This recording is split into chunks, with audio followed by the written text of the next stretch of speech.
close relationship that can last us through all the years of our life. No doll can take the place of aces back to back.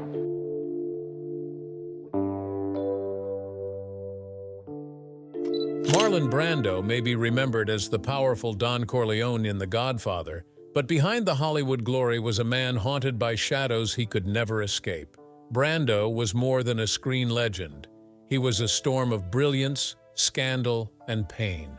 For years, rumors surrounded his private life, hinting at demons too dark for the public eye. And now, the truth about his darkest secret has surfaced, and it's far worse than anyone imagined. Born into the storm, Brando's early battles. In the years following World War II, the world of cinema was desperate for something raw, something real, and Marlon Brando delivered it in a way no one had before. When he stepped onto the screen, it wasn't just acting, it was electricity. Brando didn't simply memorize lines, he cracked himself open, digging into the ugliest corners of human nature, and poured his soul out for the world to see. Every gesture, every pause, every outburst felt alive, as if he wasn't just playing a role but tearing pieces of himself loose to build it. Hollywood had never seen anything like it. He didn't just raise the bar, he set a new standard that forced every other actor to catch up or fade into irrelevance. Over a career that spanned half a century, Brando racked up 2 Academy Awards, cementing himself as one of cinema's greatest revolutionaries. But his storm began long before Hollywood came calling.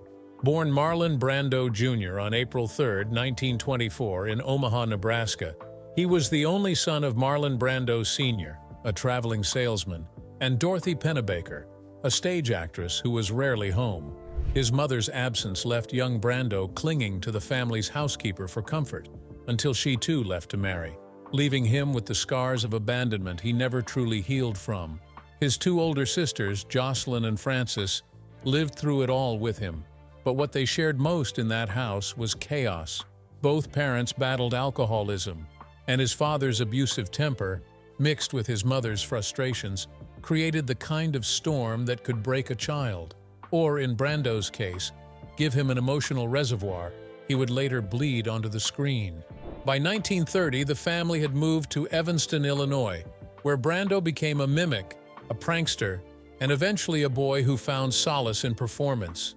It was here he met Wally Cox, who would remain his closest friend for decades.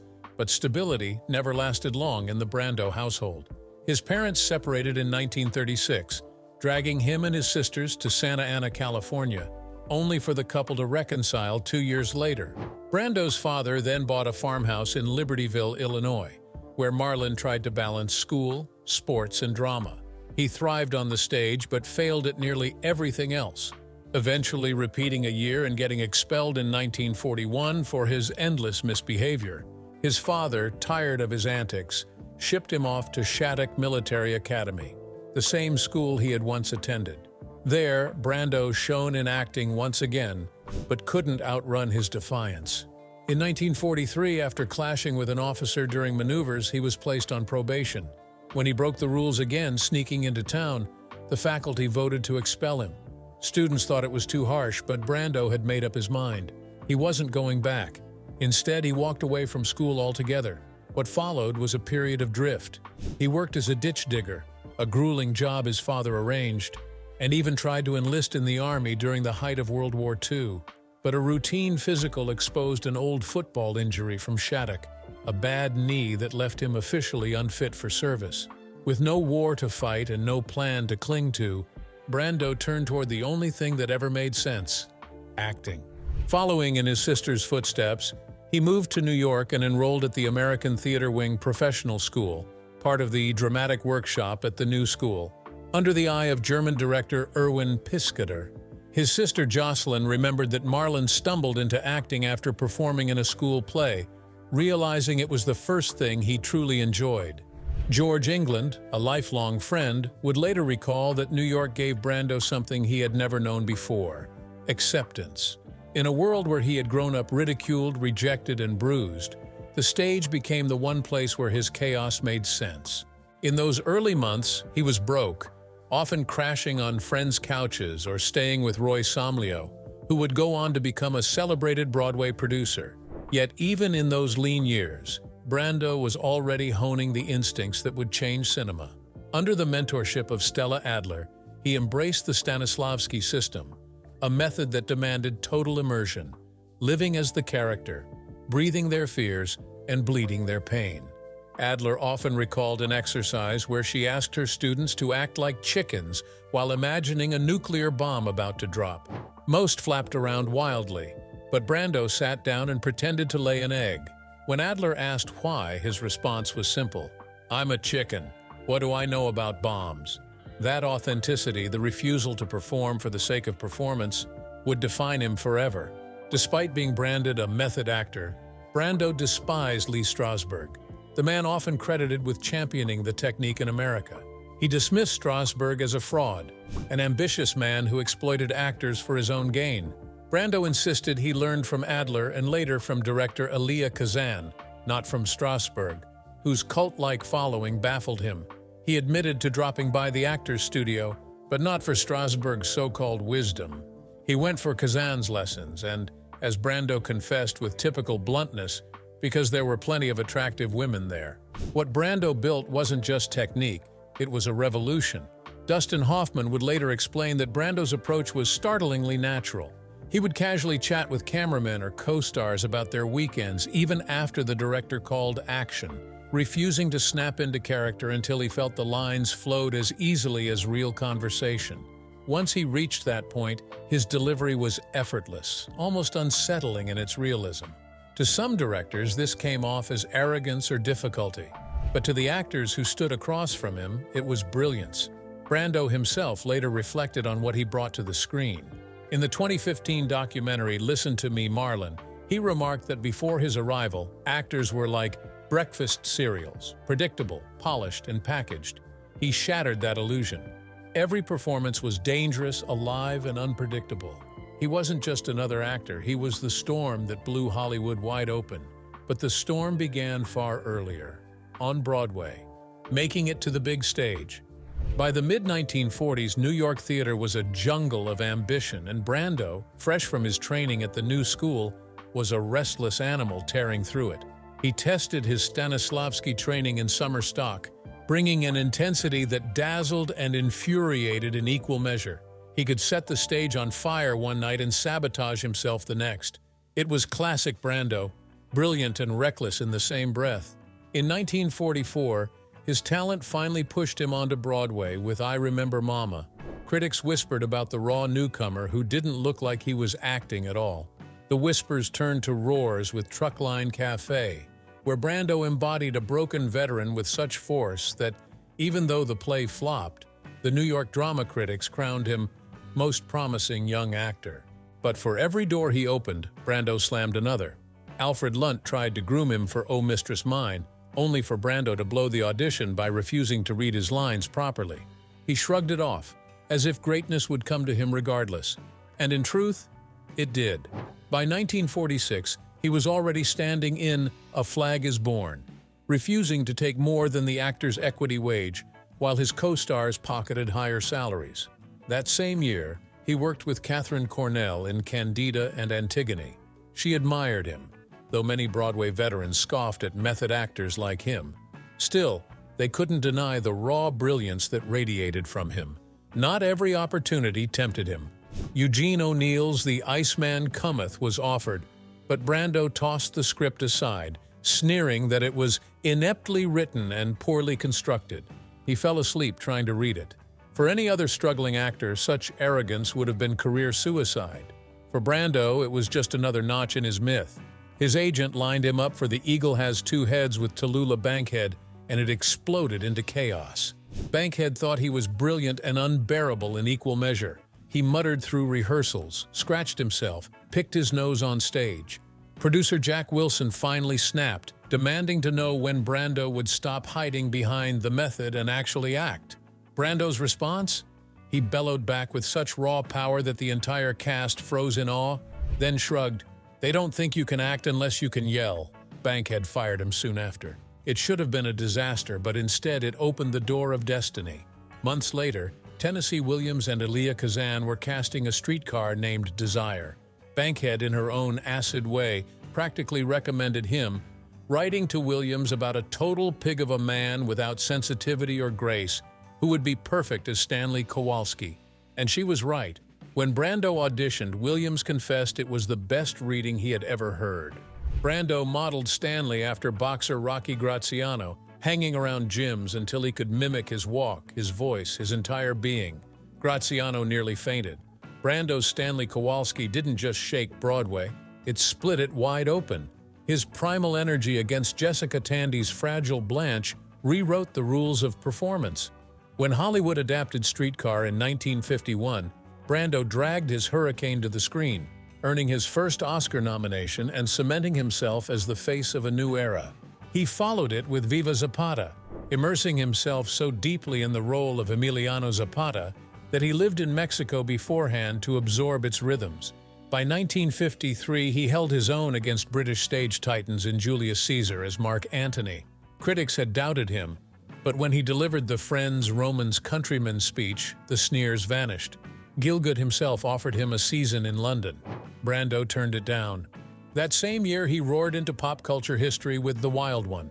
Straddling his Triumph motorcycle in a leather jacket, Brando embodied rebellion itself. Teenagers worshipped him, James Dean copied him. Elvis Presley studied him like scripture. Adults panicked, thinking he was corrupting the youth. Brando shrugged. He thought the movie was fluff. Then came On the Waterfront, 1954. Brando almost didn't take it, furious at Kazan for betraying colleagues to the House Un-American Activities Committee. Yet he caved, and what he delivered as Terry Malloy, the washed-up boxer muttering, "I could have been a contender," was pure alchemy. He ignored the script, turned the famous gunpoint scene into a moment of tenderness, and carved one of cinema's most iconic performances. He won his first Oscar, though he later claimed he hated his own work. The world didn't care. He had just made acting itself dangerous. Then came the fall. Guys and Dolls dragged him into a musical opposite Frank Sinatra, and it was war from the start. Brando needed endless takes. Sinatra hated repeating himself. When Sinatra sneered, "Don't give me any of that actor studio shit," Brando snapped back by mocking him, as a man who had even complained to God about being bald. Sinatra dismissed him forever as mumbles. Critics mocked his voice. Brando admitted years later that his singing had to be stitched together from countless takes. Still, the film was a box office hit, even if Brando walked away humiliated. He drifted into films like The Tea House of the August Moon, Sayonara, and The Young Lions. There were flashes of brilliance. Sayonara earned him another Oscar nod, and The Young Lions revealed his insistence on giving Nazis humanity rather than cartoon villainy. But by the 60s, the chaos caught up with him. One-Eyed Jack's 1961, his directorial debut, spiraled out of control until Paramount seized it from him. Mutiny on the Bounty was worse. Tabloids branded it the mutiny of Marlon Brando, accusing him of torpedoing the production. Executives began calling him box office poison. Throughout the 60s, flop followed flop. The Ugly American, Bedtime Story, A Countess from Hong Kong. Critics shredded him. Pauline Kael called him a parody of himself. Brando pretended indifference but later admitted the truth. "I was very convincing in my pose of indifference, but I was very sensitive and it hurt a lot." By the dawn of the 70s, Brando was washed up, bloated, and broke. No studio wanted him. Then Francis Ford Coppola came begging. The Godfather should never have happened. Paramount swore he would never be cast. Coppola fought tooth and nail, forcing Brando into a humiliating screen test. He stuffed cotton balls into his cheeks, slicked back his hair, and became Don Vito Corleone. On set, he protected Coppola, defended Pacino, and led the cast with authority. His Don Corleone wasn't loud or theatrical. He was terrifying in stillness, regal in restraint. The Oscar he won should have been his triumphant comeback. Instead, he sent Sachin Littlefeather to decline it, protesting Hollywood's treatment of Native Americans. The stunt stunned the world. Brando had proven he wasn't just back, he was untouchable. Marlon Brando's life was never simple. From the moment he stepped onto a stage, he seemed less like an actor and more like a storm contained in a single body. Dangerous, unpredictable, impossible to ignore. On Broadway, he burned hot, slamming doors on opportunities as quickly as he opened them, but the industry couldn't look away. When he carried Stanley to film, He ripped through Hollywood like a hurricane. His performances in Viva Zapata, On the Waterfront, and The Wild One didn't just make him a star. They rewrote the rule book. Brando didn't act. He transformed. He didn't perform. He lived. But for all the brilliance he unleashed, Brando's personal life was a labyrinth of chaos and desire. He wasn't just a star. He was a man who craved connection in every form it came. Women, men, fleeting flings, turbulent affairs, 3 marriages, and a brood of children that numbered somewhere between 11 and 15. His heart was never still, and his bed was rarely empty. Marlon Brando's troubled love life. Brando was never shy about his desires. If he was a spectrum, he slid along it freely. In 1976, during a conversation with a French journalist, he admitted openly that he had experienced relationships with men and wasn't ashamed of it. This wasn't a confession made in an era of openness. This was the mid-70s, when Hollywood still cloaked itself in rigid notions of masculinity. Yet Brando shrugged it off, saying that, like many men, he too had lived those experiences. His words only confirmed what his lovers already knew. Marlon Brando could not and would not be contained. His official unions began traditionally enough. In 1957, he married Anna Kashfi, an Indian actress. Together they had a son, Christian Devi Brando, whose life would later spiral into tragedy when he was imprisoned for the killing of his half-sister's boyfriend. Brando's marriage to Kashfi was brief, undone by infidelity and turmoil, and by 1959, it was over. Just a year later, he married again, this time to Mexican actress Movita Castañeda, whom he had first met on the set of Viva Zapata. She was 7 years older than him, a seasoned woman matched against his stormy youth.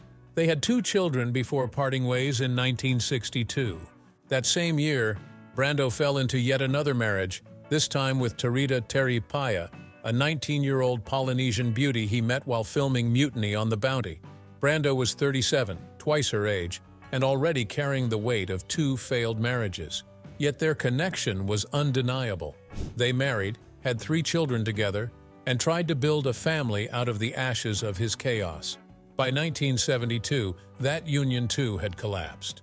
Alongside his marriages, Brando fathered children in long-term affairs, most famously with Maria Cristina Ruiz, his Guatemalan maid, who bore him 3 more children during their 14-year involvement.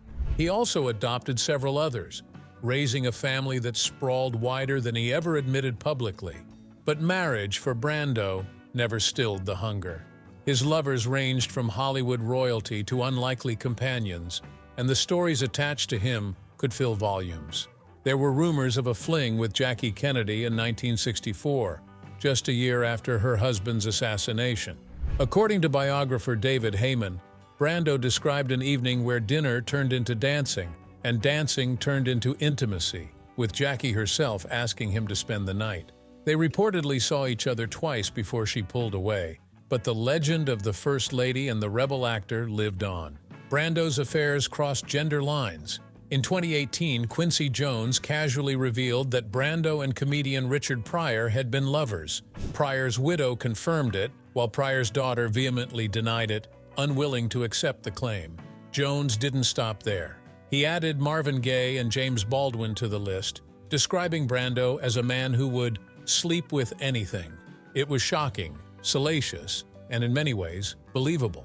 Brando and Baldwin were known to be close, walking and dreaming together, as Brando later said in reverence of the writer. Whether they were lovers or simply kindred spirits remains uncertain, but Brando's words about Baldwin carried weight. Of all things he valued in life, one of the most important was simply having sat beside him.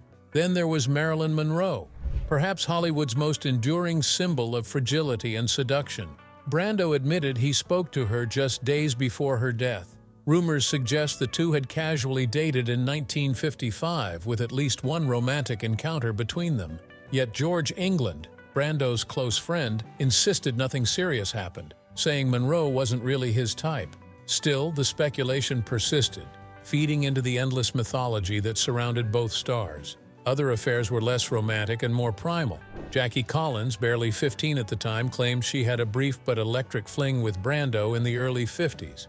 Shelley Winters described him as a friend with benefits, unable to deny the overwhelming sensuality he carried into every encounter.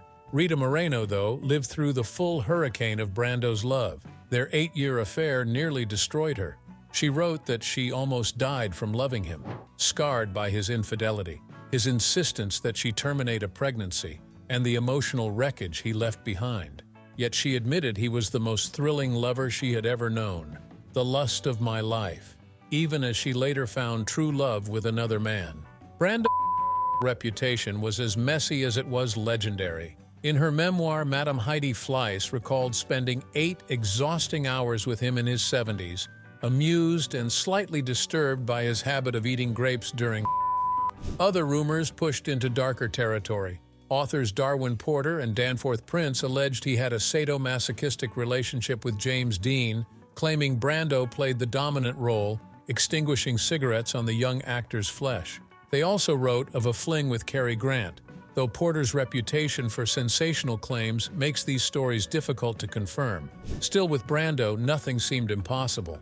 Through all of this, marriages, children, women, men, wild flings, and scandals, one truth remained. Brando loved on his own terms, recklessly, dangerously, sometimes tenderly, sometimes cruelly. His heart and his desires were as restless as his art. Just as he shattered Hollywood's image of acting, he shattered society's rules for love and refusing to be defined by anyone's boundaries but his own. From the outside, Marlon Brando looked untouchable. He was Don Corleone, Stanley Kowalski, the brooding genius who changed acting forever. But behind the roles and the myth was a man dragged down by a private storm he could never escape, a storm that eventually swallowed his family whole. The family tragedies Marlon Brando couldn't escape. On May 16, 1990, tragedy struck inside Brando's Hollywood Hills home. His eldest son, 32-year-old Christian Brando, shot and killed Dag Drolet, the 26-year-old boyfriend of his half-sister Cheyenne, who at the time was pregnant with Dag's child. Christian later claimed he was only trying to protect Cheyenne, insisting Dag had been slapping her around. He admitted to detectives that he pulled the trigger once, a single bullet to the head. But to police, the story didn't fit neatly. They said Dag had been sitting with a remote in one hand and a lighter in the other when the shot was fired. The television was still flipping channels when officers arrived. There were no signs of a struggle, no proof of the violence Christian described. Marlon and Cheyenne's mother, Tarita Terripaya, was inside the house when the gun went off. Brando rushed to the scene, called 911, and even attempted CPR on Dag while waiting for paramedics. But it was too late. Christian was arrested on suspicion of murder, and the Brando name was once again dragged into a spotlight no actor could perform his way out of. It wasn't the first time Marlon's family life had descended into chaos. His history with Christian's mother, Anna Kashfi, had been ugly from the start. They married in 1957 when Anna was pregnant, not out of love, but because having a child out of wedlock was still considered a scandal. By 1959, they divorced, and the custody battle that followed was vicious and humiliating. Kashfi once slapped Brando in court in front of reporters. She accused him of breaking into her hotel room to steal their son. He accused her of being unstable and dependent on drugs and alcohol. In the end, custody shifted back and forth until Brando finally won full rights when Christian was 13. By then, the boy had already started drinking, carrying the seeds of the same demons that haunted his parents. Christian grew up in the long shadow of a father who was both larger than life and rarely present. He drifted into alcoholism, drugs, and petty trouble. Later, he admitted he had always been an outsider in his own family, a family he described as weird and spaced out. At Brando's private atoll in Tahiti, where Christian spent summers, he often sat at long tables with strangers, half-siblings, girlfriends, adopted children, and house guests, never sure who belonged and who didn't. "We'd have new additions all the time," he recalled. "I'd sit down at the table and say, 'Who are you?'" That night in 1990, when Dag Drolet was killed, the ghosts of Brando's fractured family all seemed to gather at once. Christian insisted he hadn't meant to kill Dag, only to scare him. He described himself as nervous, broken, and scared to death. But Cheyenne, the only other person who truly knew what happened, fell into madness before she could testify. In December of that year, a French court declared her mentally incompetent after repeated suicide attempts. She gave birth to her son, Tuki, but spiraled further into despair, telling investigators before her collapse that Dag's death was not an accident like everyone was trying to make it out to be. It's a murder in case you don't know it. Without her testimony, the prosecution's case crumbled. In January 1991, Christian pleaded guilty to voluntary manslaughter. He was sentenced to 10 years in prison, with Marlon watching helplessly as his eldest son was swallowed by the system. From the stand, Brando gave a tearful plea, admitting he had failed as a father. He spoke of his wasted life, his womanizing, and his regrets. He even lashed out at Christian's mother, calling her beautiful but cruel, consumed by jealousy and rage. And then, in a moment that stunned the courtroom, he turned to Doug's family and apologized in French, begging for forgiveness. Christian himself addressed them, saying if he could trade places with Doug, he would. The scandal left scars that could not be erased. Christian served fewer than 5 years before being released on parole in 1996. He would die in 2008, only 49 years old, from pneumonia. Cheyenne never recovered. In 1995, at just 25, she took her own life at her mother's home in Tahiti, leaving her 4-year-old son behind to be raised by Doug's parents. For Marlon Brando, these were wounds deeper than any critic's insult or Hollywood failure. In the documentary Listen to Me, Marlon, his own voice captures the weight of his grief. Christian was burdened with emotional disorders and psychological disarray, the kind of trouble that I had in life. It was as if his children inherited the chaos he spent his career channeling into art, but could not control in his private life. By the time of his death in 2004, Brando had lived through almost every contradiction a man could. He was genius and wreckage, father and failure, myth and mortal. The tragedy of his family, of Christian and Cheyenne, of all the chaos they endured, became part of the legend, inseparable from the man himself. In the end, the storm that made him great on screen was the same storm that destroyed everything he loved off it. But even that chaos was not the darkest stain on his career. Marlon Brando's darkest secret. One secret, hidden for decades, came from his work with director Bernardo Bertolucci in the 1972 film Last Tango in Paris. At first, the film was hailed as daring and groundbreaking. Brando's performance was praised, and Maria Schneider, the young actress cast opposite him, was celebrated for her devastating realism. Roger Ebert described her work as a performance that felt exuded rather than acted. What no one knew at the time was that Schneider's realism in one particular scene came not from skill, but from betrayal. The infamous RE scene involving Brando's character and Schneider's 20-year-old character shocked audiences. Schneider later revealed that the scene had not been fully disclosed to her. The use of butter as a prop was sprung on her without warning, an idea cooked up between Brando and Bertolucci on the day of filming. She had no chance to prepare, no consent, no control. Bertolucci admitted years later in a 2013 interview that he deliberately kept her in the dark, explaining that he wanted her reaction as a girl, not as an actress.